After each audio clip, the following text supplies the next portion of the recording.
Welcome to Sports Scope, the most influential sports talk show in the nation.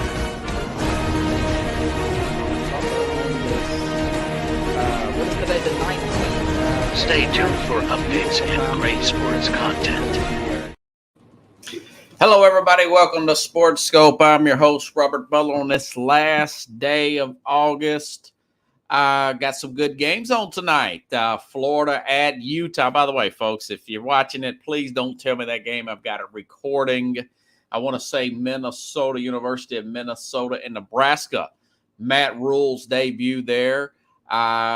Really good games on this week. We'll give you my final four in the college football playoff, and I'll give you my national champion. I do think this year, again, it's wide open. Anybody can get it.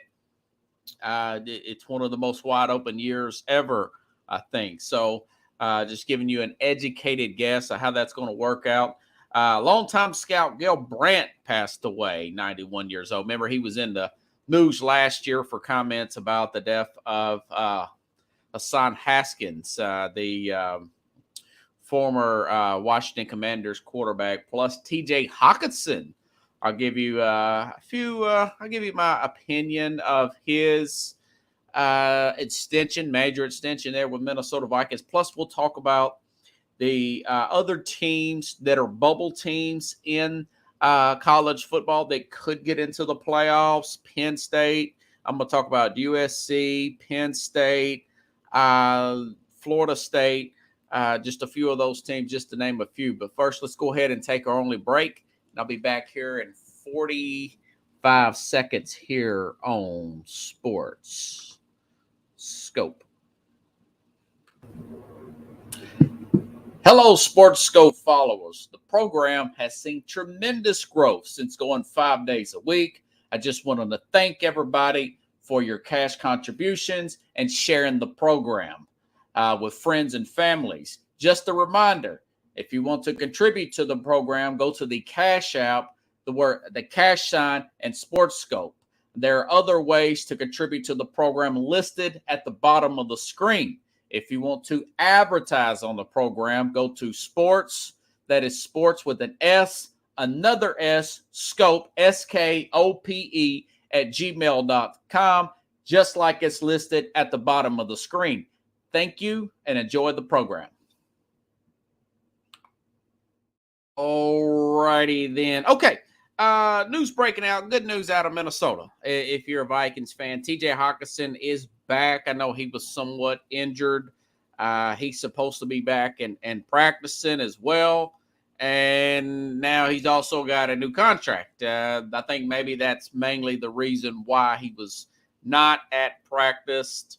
According to Tom Florescio, he'll get a base salary of $66 million over 4 years, cash flow $32 million, 2 years, 48, over the next three, $29 million guaranteed, $9 million left on his rookie deal with a total of $42.5 million. Not too bad considering the fact of his pass catching ability. I think he's a guy that he needs to work on his consistency. Not the best blocker in the world, but when you're playing with a guy like a Justin Jefferson, I'm sure that O'Donnell there, the head coach there at Minnesota, whether it's Kirk Cousins or anybody else, he's saying that we need somebody that can clear out the middle of the field here, that's going to be able to capitalize on the fact that we've got a monster wide receiver that is going to command a double team almost at all times and possibly a triple team as far as keeping the eyes of the other safety there, the cornerback, and of course the safety that whatever the side that Justin Jefferson's lined up on, this opens it up. I thought it was pretty bold of what Detroit did, trading Hockenson for a second-round pick in the division. Now he's got a big extension. I'm more okay with paying tight ends over wide receivers because it just seems like there's just not enough great tight ends in the league. Not enough George Kittles, Travis Kelce, Mark Andrews, David Njoku. I mean, what do you got? 5, 6, 7 tight ends in this league here, especially if you're less at quarterback, or if you're getting if they're going to transition, which I think they will, transition into a new quarterback per se, a young quarterback per se. One mock draft, like I was saying the other day, had Minnesota taking J.J. McCartney out of Michigan University, which I'm going to talk about them today as well. So not a bad signing. I want to see more consistency out of Hockenson. But you know what? You gave a second-round pick for him. He's pretty aggressive, trading in division like that. You got to make it happen. He was a former first-round pick. And we'll see how that plays out. Now, he hasn't had a bad – he's been pretty good. They need more out of him, though. They definitely need more out of Hockenson. And I'm sure with this scheme, they probably will do that this year, particularly because it's in the second year of this system. Okay. All right. Now, Gail Brandt passed away today. Gail Brandt was the remember, he was he was a former scout, NFL scout. Gail Brandt, 91 years old. I'll talk about this story because he was a long-time scout. I mean, this guy started being an executive for the LA Rams back in 1955 and was an executive all the way up to 1988, Gail Brandt. Pickles, if you're out there. He worked with the Dallas Cowboys. Jerry Jones moved off of him when he came over and bought the team in 89. But Brandt served as like an analyst, and I'm sure he had done a lot of consultant work. I want to read here. I think I screenshotted something else about Brandt. Yeah, he never stayed from the NFL, far from the NFL from his post here. Served a key role with NFL.com, launched in 95, serves as a historian. He became a trusted source of NFL draft analysis, also on Sirius XM. Now, that was coming from USA Today about Brandt. Really well respected. I've followed the guy my whole life as far as just getting comments on young prospects and whatnot. But this is where he got in a little bit of trouble last year at 90. And then, remember, I talked about this on my program with about Gail Brandt. But, you know, who was it? Jason Whitlock said, this guy's old. People at that age, a lot of them don't have filters. They just say what comes to their mind, you know. He was really incentive with the Dwayne Haskins tragedy here where he was ran over on a highway in Florida last year. So this is the controversial comment, or what do you call it? Comment controversial. I mean, this the kind of a callous type of comment towards the death of Dwayne Haskins on XM Radio last year. Listen up. Got to know the young man a little bit, but also from a scouting standpoint, you analyzed him over the years at Ohio State and then coming into the league with the Washington Commanders and then going to the Pittsburgh Steelers. Obviously, it's a terrible tragedy, and what wanted your thoughts on that, and also on the player, because you did chronicle his career very closely. Well, you know, Dan, I hate anytime anybody is killed or anybody dies. But he was a guy that was living to be dead, so to speak. You know, they told him, don't under any circumstances leave school early. You just don't have the work habits. You don't have this. You don't have that. Now, he did say, you know, it's tragedy. Somebody, you know, died at there. So he did have some condolences there, but he's from that era, that rugged era, and he's just a brutally honest type of guy. So here's more Gail Brandt on Dwayne Haskins last year. You left school early. I always can remember this. We invited players to the draft, and he was one of the players we invited to the draft. And we were told, no, we're going to have our own party. His own party was a party at a bowling alley charged him $50 to get into the bowling alley for his party. It was always something, you know. It's one of those things. I'm never offside, but they keep calling me for offside. Is what it is. So, you know, it's a tragic thing. Anytime anybody dies, it's tragic. And especially when you're 24 years old and you got your whole life ahead of you. But you know, maybe if he'd have stayed in school a year, he wouldn't do silly things. Now, his own coach at the time, Dwayne Haskins, in Gale Brandt's defense, Urban Meyer said that he had some maturity issues. It would probably be a good idea for him to stay. More Gale Brandt, who passed away last year, talking about Dwayne Haskins. He wouldn't do silly things. I mean, when you're jogging on a highway, you know, on a road like that, that leaves it open because I tell you, the guy has 2 drinks and he's just a little bit to the right side of the road and gets hit and killed. It's easy to happen. Yeah. I want to just share this. This is a statement that. Yeah.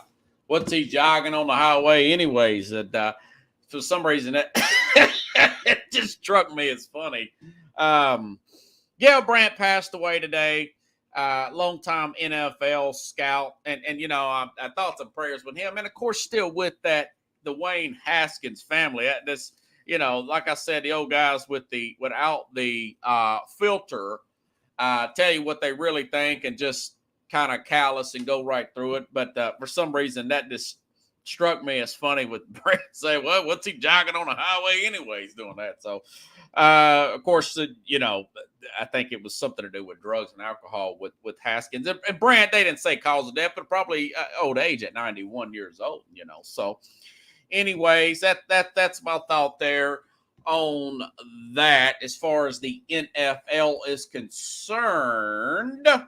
Like I said yesterday, folks, I'm going to make let's talk about some other teams here in the college game. If you got any questions about your college team, just ask me, and we'll look it up. I've got the great Phil Steele magazine here. I've been reading a lot about college football for the last few days, leading up to today's predictions.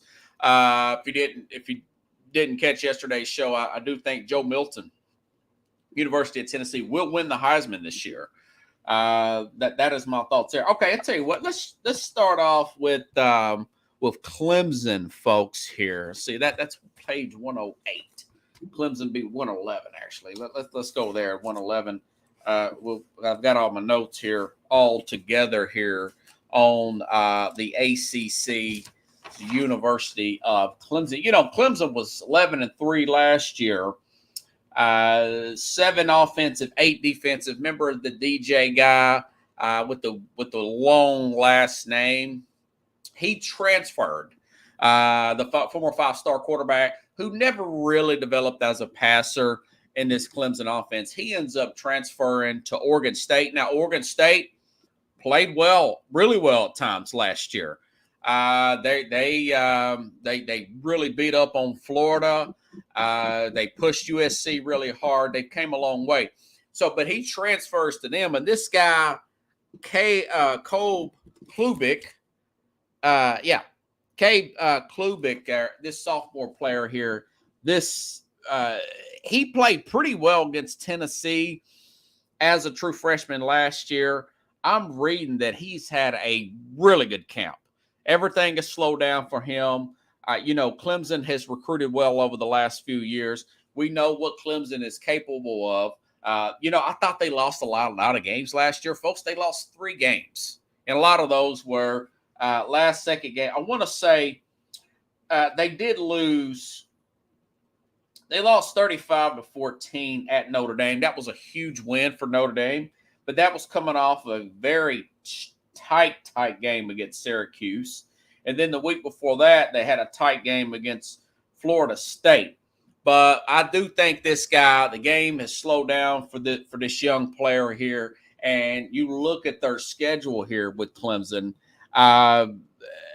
you know, their tough games are at home, you know, other than at Miami. But see, so they got Florida State at home on the 23rd of September. And so then a few weeks later, they have a bye week on October 14th, per se. But so after that bye week, they play at Miami. Now, Cristobal, Miami team, going to be much better. But, man, y'all telling you, you're a lot better team. Really well-coached teams play well off their bye weeks. Clemson's going to be one of those teams. I remember Tennessee coming off their bye week last year and just clobbered LSU. So I do think that they'll play well. They'll go down and beat Miami on the 21st. They got Notre Dame this time, but it is in Clemson now, and that is on November 4th. Now Georgia Tech at home. Now I will say this: they've got North Carolina at home on the 18th, but it is at home. It's at Clemson, Drake May, North Carolina. That could be a very close game, but this is in Clemson. And then at South Carolina, could slip up somewhere in here. Could slip up somewhere between North Carolina, South Carolina. But other than that, and they play at Syracuse on the 30th, possibly with Syracuse there. But that being said, I see this team maybe one loss, if that. I'm saying they'll probably run the table this year. In the regular season, maybe one loss. I still think that they'll win the ACC championship game, and they will get a spot in the playoff. I do think Clemson will be the team. People's not really – I don't even think Clemson's in the top 25. Let me double check here. I don't even think they're in the top 25 this year. But Clemson always seems to have – no, of course they are. They're ninth. Okay. So, the AP, still a lot of respect. Dabo Swinney, this defense. So I do think that the Clemson will be one of those other teams. And they've got a pretty difficult, Phil still says their schedule's ranked 25th. But they're, like I said, most of their tough games are at home. Maybe that Miami game, but the Miami game is off a bye week. So I do expect Dabo Swinney to have his guys ready. Wow, Dabo Swinney has been here 16 years. It seems like he's only been here 4 or 5 years. This guy, it took him a while to get this team going. Clemson was nothing for me growing up. I mean, they did nothing in the 80s and 90s. Now, I know that they were in a really big bowl game in like 78 when this really famous coach, and I can't remember his name off the top of my head, from Ohio State punched one of the Clemson players, and he ended up getting kicked out of football for good. But all throughout the 90s, Clemson was nothing. Dabo comes in here, builds this team brick by brick, slowly but surely. You've got guys like Deshaun Watson, Trevor Lawrence, a couple national championships there. And this is one of those teams here. I do think that they are going to be really good coming into this season. They bounce back, I mean, a lot of people say, I don't know about these guys. Okay, I'm going to talk about Florida State because a lot of people, some are picking them to make it to the playoff. Now, Florida State last year, another 3-loss team. I mentioned their quarterback last year, this Jordan Travis. I do think he'll get called. He will go up to New York. He's not going to win the Heisman, but he's going to get called to New York. Mike Norvell, this could be a key year for Norvell, okay? They open up Sunday, folks, LSU. Now, it was a few, I don't want to say bad calls. It was a nip and tuck game last year. I thought LSU had the better team last year. All kudos to Florida State, though. They got the win. They beat LSU last year. No complaints. I think it was in New Orleans. Now they're playing at Florida State. Now Brian Kelly at LSU has had another year with LSU, Carlos. So Carlos, tomorrow, bring your Final Four here. One of my Final Fours is Clemson. Florida State, I'm just giving you a preview of Florida State, okay? I think LSU is going to beat them in week 1, Sunday. I think they'll beat them Sunday. And then again in 2 weeks, 3 weeks, like I said, they'll play at Clemson, and I think Clemson will beat them there. That's going to give Florida State the 2 losses there. They also play at Wake Forest, Miami, of course, and then at Florida. So I think those early 2 losses, possibly three, playing at Wake Forest. Wake Forest beat them last year, remember? Sam Hartman beat them last year. So, yes, they've got 17 starters coming back. Yes, Jordan Travis is a really good quarterback. But I do think this team is probably going to be a 2 or 3 loss team this year. And the fact that they're in the ACC is not as strong as probably not as strong as the Big Ten this year, in my opinion. And they're definitely not as strong as the SEC. So Florida State's going to come up short. Norvell could be on the hot seat. It depends on how these particular games play out. Okay? So, it is what it is. Not everybody can make it. Now, next year, we've got a 12-team playoff, Carlos. So, next year, we're talking about a totally different situation here. All right? Let's see. Now, what page am I on here? Let me see. Let me see. So, I'm going to go back here to page. Let's talk Ohio State, okay? Let's talk Ohio State, page 83. We'll go back, jumping around, because a lot of people's going to pick Ohio State to make it to the playoff. I'm not one of those people this year. Matter of fact, Ryan Day could be on the hot seat. I mean, I'm just telling you, 2 blowout losses, and I do mean blowout losses to Michigan. Plus, they lost their playoff game. I understand Marvin Harrison Jr. could be a guy that's a finalist for the Heisman. I didn't put him in there. I know that who was it that won it? Devontae Smith as a receiver won it a few years ago with Alabama. Now they've got this guy. What's his name? Cal McCord Jr. will take over as quarterback. C.J. Stroud's playing in the NFL. 14 starters coming back, 7 on defense, 7 on offense. 6th year already for Ryan Day. It seems like it was just yesterday that Urban Meyer stepped down here. Now, I'll say this. 2-loss team last year, 2-loss team the year before that, 13-0 in 2019. I'll say this. They play at Notre Dame on September 23rd. And remember, that game was airtight to open the season last year. Yeah, 21-10. Ohio State didn't pull away till late in that game. Now they got to play at Notre Dame. Now they got to play at Wisconsin. By the way, Luke Fickell. Remember Luke Fickell from University of Cincinnati? Wisconsin's got a pretty good team. Every year, they're at least a top 15 to top 20 team. Very good offensive line. Very good power running game. They're 19th this year. Ohio State's got to play at Wisconsin. There's been some criticism. Ohio State, they lacked physicality on defense because of they're throwing the ball so much on offense. And quite frankly, they're a little bit insecure on defense.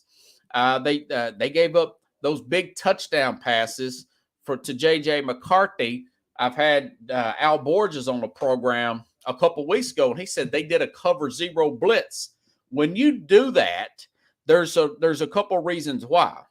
Number one, it's bad coaching, bad timing. Number two, you don't have enough faith in your pass rush to do that. When you call that, that's saying that you don't have enough faith in that pass rush. Michigan's got probably the best offensive line in college football, and they're coming back other than the center.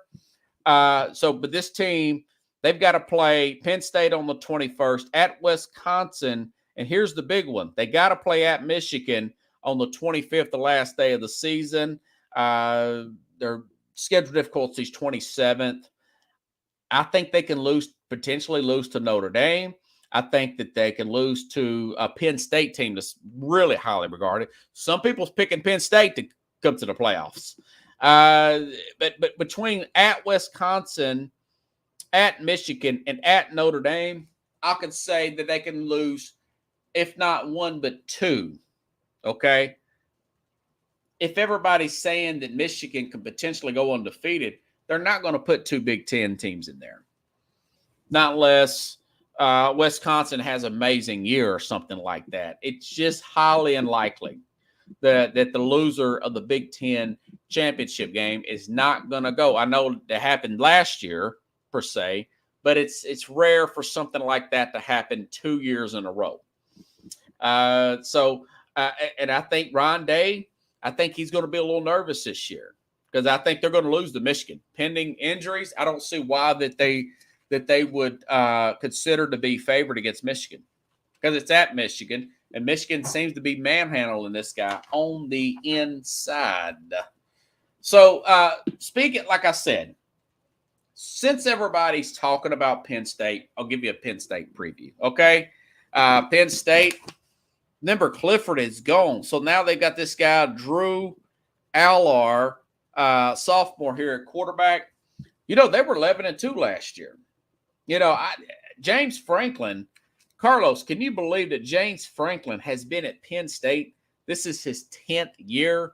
It seems like, again, yesterday this guy was coaching at Vanderbilt. Now, Penn State is a team that can beat anybody. And at times on the road, you look at them, you think, man, they can lose to just about anybody too. Now, like I said, there's a lot of people that think Penn State could get to a national championship. I'm just not one of those people. They got to play at Ohio State. They do have Michigan at home this year, and they got to play at Illinois. And let me tell you something.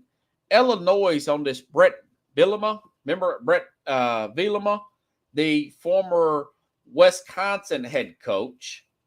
Brett Bielema, yeah. Former Wisconsin head coach, former Arkansas head coach. This team, really good running game, very physical on defense, always going to be a tough out. Now, Penn State's got to play at their house, okay? And then, like I said, at Ohio State, and they still have to play Michigan. And to the end of the season, they got to play Michigan State. Now, that would be a Friday night. That will be at home. So I do think they're probably another 11-2 team. They're going to fall short by the wayside here. They might be a 10-3 team. Penn State team. So Penn State, James Franklin was mentioned as one of the USC candidates a few years ago. There's some sentiment that I'm starting to get that maybe he's maxed out at Penn State. I know that's where he went to school and all that, but there is a sense that this is all that you're going to get out of him. He's not going to be the next Joe Paterno as the coach. I know they had some controversy with Coach P. I get that at the end. But remember, Joe Paterno won a national championship there. I think he won 2. I think this is probably as good as Franklin's team's going to be. And I don't know. Maybe the fans get tired of just this too long. Now, that being said, again, like a Florida State, if we're in 2024, this team is a playoff team. Okay? They are a playoff team in 2024. Carlos says USC has a strong presence, but that schedule doesn't help them unless they dominate their opponents. You could say the same thing for Ohio State. That was like Ohio State's motto. You know, let's dominate these guys. But it's hard to dominate them now when you're getting dominated by Michigan. Penn State in their backyard, not so sure about. So let's talk about Michigan here. Michigan. Remember I think that's the guy that calls their radio play-by-play guy. He'll go, Michigan. Let's see. I can hear those little intro songs in my head, Carlos. So make sure and have your Final Four ready tomorrow, buddy. Make sure and have your Heisman ready. Okay, let's go to Michigan here, page 78. All right. Pretty close. Here we go. Now, Jim Harbaugh suspended 3 games. Okay, we already know that. Eight players on offense coming back, 7 on defense. Your running backs there, your running backs back. Everybody on the offensive line except the centers back. You got J.J. McCarthy. Now, this McCaffrey, I don't know why we can want to call this guy McCartney. J.J. McCaffrey was a 5-star quarterback. He was a guy that, again, a mock draft said that I read has McCarthy being mocked to the Minnesota Vikings. Talking about Minnesota earlier, right? Be a good fit up there. A lot better athlete than a Kirk Cousins. It's got him mocked to them at 21st. One of the mock draft. I think it was like a Pro Football Focus mock draft. Either way, I did not think that Blake Corum Jr. would come back, but he has. That's their running back there. They've got Ohio State at home. Here's my concern about them. Obviously, the Jim Harbaugh stuff is a little bit of concern. He's got some issues with the NCAA, not as much as my concern here is they got to play on the 21st of October. They got to play at Michigan State. And if you recall, folks, that was the game last year where they won. And trust me, was it 23? I think it was 20. Was it 29-7 or 23-7? Let me get my flashlight here. Okay. It was a 29-7 game here. And there was a really bad fight in the tunnel, if you recall, in this game. There's some players from Michigan State, 7 players, they get suspended there. 7 players were suspended for jumping on 2 Michigan players in the locker room from this brawl. There were police charges against these Michigan State players. And I saw a few of these guys still on the roster for this year. Now, this game will be at Michigan State. Now, Mel Tucker, very good season his first year at Michigan State. Had a lot of transfers. Not so good last year. He got a huge extension after the first year, Carlos. Mel Tucker did. But they went 5-7 last year. They will give Michigan all they can have. This is a really hard Auburn-Alabama type rivalry, okay? This is Auburn-Alabama level type of rivalry, and there could be a possible, Michigan State's going to be ready for them. So they could lose to Michigan State. I don't think they will, but they could, okay? And they got to play at Minnesota. Minnesota's always, here lately, they've been a good team. A team that can beat you on a given day. And then, of course, they got to play at Penn State. Now, that game is after the Purdue game and before the Maryland game. Now, that game, last time they played at Penn State, it was a 4-point game. The time before that, Penn State actually beat Michigan. They beat Michigan. That will be a hard-fought, really crowded game. Probably a total whiteout there. They could lose that game. And, of course, they got Ohio State at home November 25th. It's always that Saturday after Thanksgiving. I love that game, man. I do think that they'll beat Ohio State. But they could slip up 1 or 2 times here. But if you win your big conference like this and you got 1 loss like this Michigan team does, they're going to make the playoff, okay? Pending a bunch of injuries, they're going to make the playoff here. 15 players, and they're all, the ones that they lost wasn't too big a loss, if you ask me. Okay? So, it is what it is here. What other teams did I say I was going to talk about here, folks? I haven't talked about Notre Dame. Oh, well, you know something? let's go to Texas. These are, by the way, all these teams I'm talking about are bubble teams. The right breaks, the crucial teams they play at the crucial times, they could make the playoff. Ohio State could make the playoff. Michigan, Penn State could make the playoff here. Right now, I have Michigan making the playoff out of that, and I'll go over the whole playoff here in just a minute here. I'm just going over teams that are of interest here, and I'm going to go to 141 and talk about Texas. I'll say this.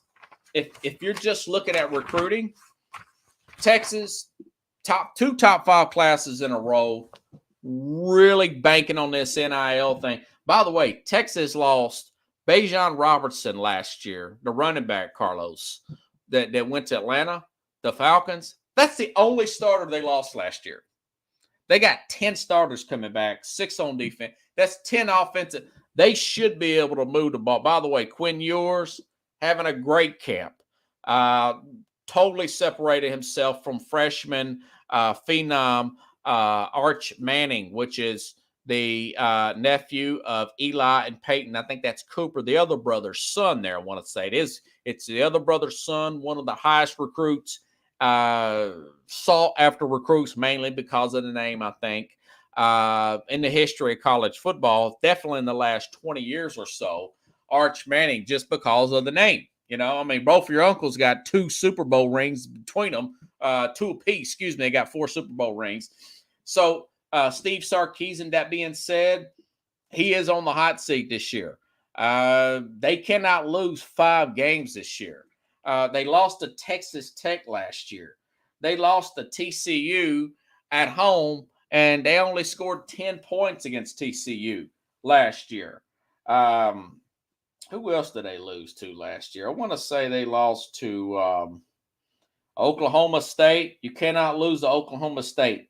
Those are typical games. Now, Alabama, they're Alabama, okay? And by the way, they were winning. They were playing Alabama well. They had Alabama on the ropes when Ewers was healthy, and that's the sentiment is that Quinn Ewers was never right after he came back from his injury. Supposedly, he's totally healthy now, and he's going to kick butt and take names. Phil Steele says there's no question he's going to be the starter the whole year, okay? Cut the mullet off. He's very serious. Like I said, all 10 starters coming back. He's coming into his junior year. Technically, the guy would be eligible for the NFL. They got to play Rice on Saturday, and I think they'll cover that 35, by the way, Carlos. And then they got to play at Alabama. Now, it's a different story at Alabama. That's a game that's coming on at 7 p.m. Eastern next week, and I cannot wait. I'm going to be watching it. That's going to be a loud and ruckus game. I do think that they'll lose that game. Here's my issue. I think they'll beat up on Oklahoma again. The Oklahoma coach there, I do not think Oklahoma's coach is going to be back next year. I think they're going to have another bad season. I think that guy, I forgot his name now. It makes never mind. The former offensive coordinator for Clemson, the Oklahoma coach is going to be gone after this year. I think he's going to lose again too much, and they're going to move on. But so Texas will beat Oklahoma, but they got to play at TCU on November 11th. Then they got to go back on the road and play Iowa State. They'll lose one of them games. Tag that with the Alabama game. And then they got to play at the very end of the season, Texas Tech at home on Friday. They could win that game as well. They also play at Baylor. So if the games were played on paper, they could beat anybody on this team, include Alabama. Or say if they just lost to Alabama, and ran the table, Texas is in the playoff. But judging by this is year 3 for Steve Sarkisian, there's a lot of good players on this team. They should go 11-1 before they get to the playoff championship game. But I don't think they will. I think that they'll probably slip up between TCU and Iowa State and Texas Tech. That's November 11th to the 24th. By the way, before that, they got Kansas State TCU, Kansas, all hit home runs with their new coaches. All three of those hit home runs. The chances of that happening, Carlos, is slim and none. At one point, all those coaches are ranked. Iowa State, was it Mike Campbell, whatever his name is? Campbell, the head coach there. He's a very good. He coached Brock Purdy. Very good coach as well. So they're going to slip up, throw Kansas State in there, anywhere from November 4th to the 24th. Those last 4 games, they're going to lose one there, and they're going to lose Alabama, and that's going to be the season for the Texas. I like Texas. I like the hype around Texas. I like Matthew McConaughey. Steve Sarkisian doesn't seem like a bad guy. Big Manning fan. All that being said, I follow recruiting. I know they've had some really good classes back to back, but at some point you got to coach these kids up. At some point, I just do not see the consistency to get out of this schedule with the one-loss team. So Texas, they're a team to watch. Brett Venables. Okay, I just flipped the page, Oklahoma. Brett Venables has recruited really well for next year, but I think he recruited real well for this year. That being said, they lost 7 games with all that talent that Lincoln Riley left them with, other than the quarterback, right? He took Caleb Williams with him. Venables is just not head coaching material. I do think Oklahoma will probably lose about 5 games this year, including to Texas again. They were blown out last year. I'll be surprised, and if I'm wrong, I'll admit it, but I do think Venables possibly could be back on the staff in Clemson by next year, folks, in my opinion. Who else? Let's go check out. Let's go to Oregon. Let's move to Oregon for a few minutes here, huh? 170. By the way, you know what? I didn't mark down Washington, but I think I'll talk about Washington too, since I'm already in the neighborhood, Carlos. Now let me say this: this Michael Penix got a real strong arm. Those are great deep ball. Washington was 11-2 last year. Beat up on Michigan State pretty good. Who else did they beat up last year? Beat Oregon last year at Oregon. Washington is one of those teams that could sneak in there and get into the playoffs as well. But if you look at their road schedule, at Michigan State this year, they'll probably return the favor and kick their butt in East Lansing, Michigan. Then they got to play at USC, that loaded USC team. At Oregon State, that's another team with that transfer quarterback there.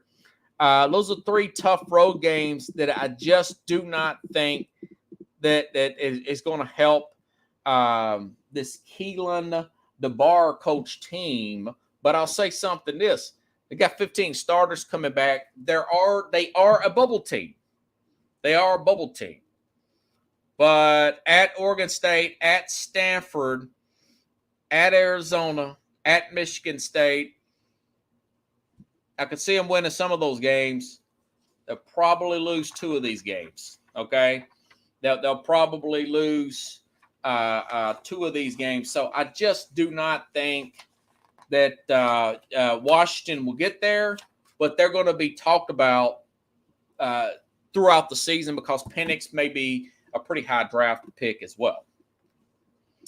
Let's see. And I didn't even mention, or I flipped over to Washington. Now, Oregon, here's my thing about Oregon.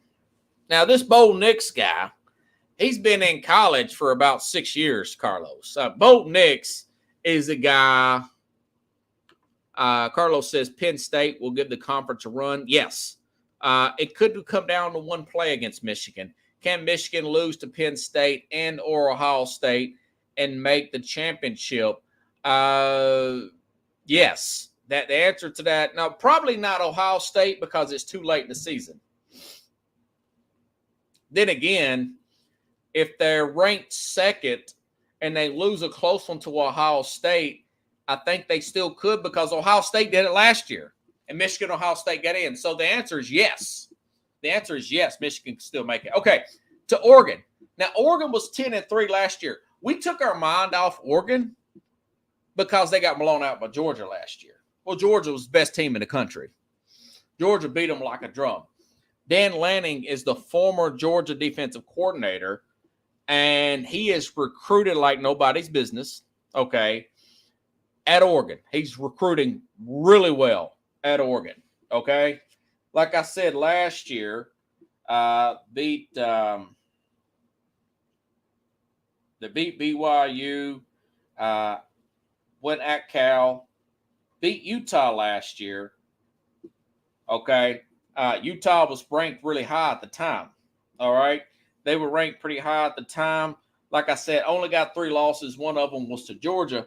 16 starters coming back, plus this veteran quarterback here. Now, the reason why I did not put them in the playoff, because they got to go play at Texas Tech. They got to play at Washington. They got to play at Utah, okay? So the Utah's really hard to beat at Utah. Johnny Utah's hard to beat at Johnny Utah. So Oregon's going to be talked about. Texas Tech, remember they beat Texas last year.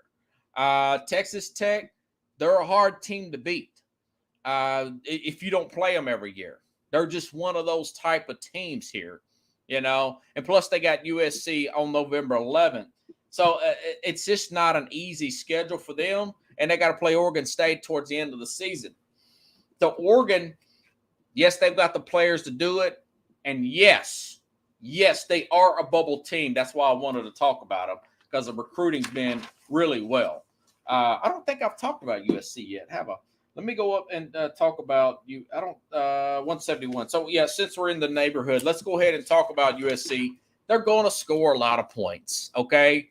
They're going to be playing in the Big Ten next year, USC and UCLA, right? So, you know, you got 17 starters coming back. The potential first or second overall pick, Caleb Williams, Lincoln Riley, I get it. But here's my thing. I think I mentioned this yesterday. USC, under Lincoln Riley, just like at Oklahoma, they've always had problems with their defense. USC, under any Lincoln Riley coach team, they've always had problems with their defense. They've always had depth problems on defense. They've always had good offensive line and really good quarterback play, especially quarterback play. He's had this guy's had 3 Heisman Trophy winners under him, okay, Lincoln Riley. And there's some speculation that, you know, maybe he just left for USC because he knew Oklahoma in 24 is going to the SEC, right? Well, I think there's some truth to that, okay? This team, they play at Notre Dame, at Oregon. Just mention Oregon, okay? They got Washington for the homecoming. At Colorado, probably beat Colorado, but Notre Dame's going to be good. Utah's going to be good. Utah's beat them twice, okay? Utah's still a pretty good team. They could slip in there, but I think they're going to slip up sometime during the season. All right, they will slip up at some point between Notre Dame, Utah, Cal, and Washington, and then at Oregon. They will slip up there, and then of course I think they got the Pac-12 championship game. So I think USC is going to come up a little bit short with that second loss here. But they are a bubble team. They're our bubble team. Maybe he get in as a 4 seed. Okay? Alrighty then. Let me make sure I got the Final 4. Let's see. Indy, Alabama, Clemson, Michigan. Okay. All right. So I don't know what. Let me see. Make sure I got everything squared away, folks, so I can have my let's see, Alabama, Clemson, Michigan. Okay. All right. Let's go to make sure I'm getting everybody here. You know what? I haven't talked about Notre Dame yet. 227. Notre Dame rebounded really nicely after their they had a really bad loss, Carlos, you can remember, to the who was it, Marshall they lost to last year in a crazy game. See, they opened up against Ohio State. Very close game most of the game. Ohio State scores late, pulls away, wins by 11. It looks like it's a very Ohio State dominated game, but that wasn't the truth about Notre Dame. Notre Dame, under this really young 37-year-old coach, Marcus Freeman, I thought they would give up. They didn't give up. They got better. Actually, as the season went on, ended up finishing at 9-4 here. Now, remember, they got USC at home this year and a Central Michigan team before that. So they're going to be jacked up and ready for Ohio State, and then they got to play at Duke and at Louisville. They got USC at home as well. They got to play at Clemson there. But they do have this Sam Hartman, very good quarterback. I've talked about him ad nauseum. Comes over, transfer from Wake Forest. Some really good recruits here, good transfers. I want to say, I think Notre Dame's actually ranked this year. But, they're going to be a good team. They're ranked 13th just behind Tennessee according to the AP poll. This is a borderline team here. Say, for instance, if they lose, if they just lose at Clemson, they got Ohio State and USC at home. It's a tough schedule. But those teams are at home. But say, for instance, and I do have them losing to Clemson. Say if they just lose to Clemson, okay? If they just lose, by the way, these guys got 2 open weeks. I don't know why this is possible, but you know how Notre Dame is. They make their own schedule up. They got to play Tennessee State. Of course, they beat Navy last week, and Hartman had a great game there. Their bubble team, my guess is they'll probably lose to Ohio State or USC, and you throw that Clemson game in there, or maybe that Stanford game, and they'll probably lose that. Now, by the way, they got NC State on September 9th. That's not an easy out. So there's 2 or 3 potential losses here. They're going to be just short. But again, Notre Dame's a bubble team. That's why I mention them. And kudos to Marcus Freeman. Big bounce back after that loss to Marshall. Well, let's go to LSU. Brian Kelly coach team. I see them being a lot better. Speaking of Notre Dame, right? Former Notre Dame coach Brian Kelly bounces back, beats Alabama, hung in there for a half against Georgia, and then Georgia just had too much talent, simply pulled away from them. But let's go to LSU page 53. I got this huge magazine, $20, but it's definitely worth it, man. I tell you, this guy Phil Steele, he nails who the starting quarterback's going to be, and he does this magazine in June.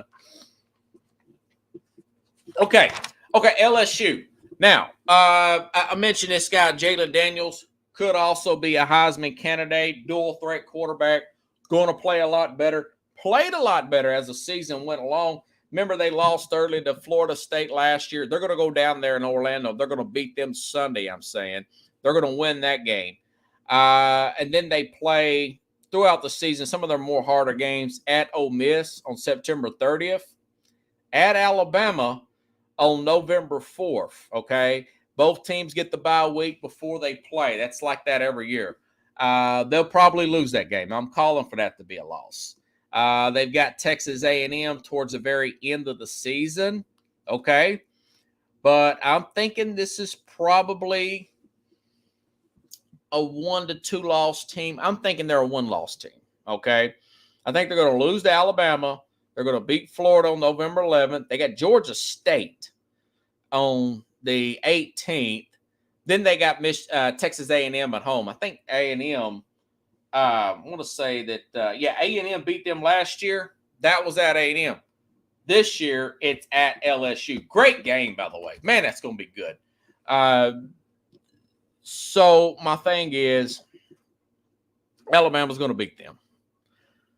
They're going to win other than that Alabama game, and they're going to end up being in that playoff. Okay? So let's go. Let me go ahead and give you all the Final Four. All right? Okay. So Alabama is going to be the number 1 seed. Clemson will be that number 2 seed. All right. Clemson will be the 2 seed, followed by Michigan will be the 3. And then this LSU team, although they didn't win their conference, will be that 4 seed. Kind of like Michigan last year and Ohio State. Okay. So my thing is, LSU's going to lose 1 game. They'll lose that Alabama game, and they'll win everything else. They could slip up against Ole Miss, but I don't think so. All right. So Alabama will beat LSU, and Michigan will beat Clemson. And then Alabama and Michigan, Nick Saban versus Jim Harbaugh will play in the national championship game, and Nick Saban will get his 8th national championship. Is it a hot take? No, it's not a hot take. So have your Final Four tomorrow, Carlos. So it's going to be Alabama getting their 8th national championship, even though we don't know who their quarterback is. I just think that the recruiting is really good at Alabama. It has been. Their defense under Kevin Steele now, it's going to be 10 times better. All those 5-star players, they're going to come home, and they're going to run the ball more. Alabama's going to be much better. Their tougher games are at home this year, okay? Tennessee, LSU, home. They got a tough game at Texas A&M. They could lose that game. But I do think that, of course, Texas A&M's schedule is so tough that they'll probably lose 2 or 3 games. But Alabama will find a way to get in. And, yes, Michigan could lose, Carlos. They could lose. My thing is, there probably won't be any undefeated teams in the maybe Clemson, because they got a pretty light schedule. But there could be a 2-loss team in the playoff this year. And I do not think that there's a good chance there's going to be 0 undefeated teams in the playoff this year. I don't see any accomplishing type of teams. I think Georgia will slip up somewhere in the regular season, if not get beat in the championship game, and LSU is lurking and they jump them. LSU has a stronger schedule than Georgia, and because Florida's not very good, South Carolina's decent but not great, and there's a chance they could lose to Auburn. By the way, Georgia could. People don't know what Georgia's going to be. They're just guessing what Georgia's going to be. Georgia's lost 25 players to the draft alone the last 2 years. That doesn't count graduate players and transfer players. They're breaking in a new quarterback. Remember, Stetson Bennett played on both teams, both national champions. They're breaking in a new quarterback. Okay, Georgia has not recruited 1 or 2 in the last 3 years. Okay, other teams have out-recruited Georgia. I like Georgia. I respect Georgia, but I'm just telling you that's my sentiment on Georgia. All right, I think they'll either slip up to Auburn, Tennessee, or the championship game and get that 1 loss in the championship game. But then you got to look and say, well, what if LSU's there? Well, if LSU's there and LSU hasn't got that loss, but they've got a stronger resume, LSU will jump Georgia. So that's what I'm saying. Alabama over Michigan to win the whole thing. Again, Alabama, Clemson, Michigan, LSU in the Final Four next year. Wow, we'll have a 12-team playoff. I'll have to talk about college much sooner next year in the 12-team playoff. So if you guys like the show, share the show. I'll be back tomorrow with Carlos. We'll go over that Trey Lance, get his opinion on Trey Lance going to Dallas, it's a head scratcher for me. I'll get Carlos's take on Heisman Trophy winners and, of course, his Final Four and national championship winner in the college game. So, again, see you guys tomorrow, same time, same place here on Sports Scope.